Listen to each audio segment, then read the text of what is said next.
Thank you, Mr. Speaker. You know, you just heard the words of Benjamin Franklin from my good friend Tom McClintock. Those who would give up freedom for safety deserve neither.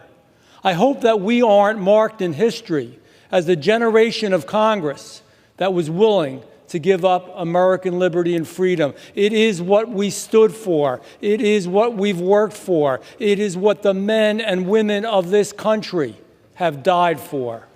We owe it to them. It is our most important right as Americans. It is what America is, the United States of America represents. And we were told all this before. We were told in the last renewal of 702, everything was going to be okay. No worries. All the security was there. Nothing to be concerned about. Don't look here. And then we saw what happened. We saw that political campaigns and donors, they were gone after. We saw that members of Congress were investigated. We saw that journalists were investigated. We saw that individuals who were libertarians or liberals or conservatives were investigated. We saw FBI agents' own co-workers were investigated, and they investigated their ex-girlfriends and others, and just the average man in America, the average man and a woman, was investigated. It was wrong. Millions of times, not dozens, not hundreds, not thousands, but over that time period, millions of times.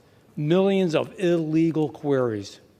I cannot support, I will not support this legislation unless there is a major change in the form of an amendment that would require what we know needs to be done, a search warrant. It's a basic American right. And don't let them scare you. It doesn't mean that we're not going to go after terrorists. It doesn't mean we won't protect the United States of America. And when I finally wrap up here, if this bill is so good the way it's written, why? Why do we exempt members of Congress? You know why? Because they're scared that they may still, at the end of the day, go after us. It's wrong. Rules for thee and not for me. We should not stand for it. I yield back.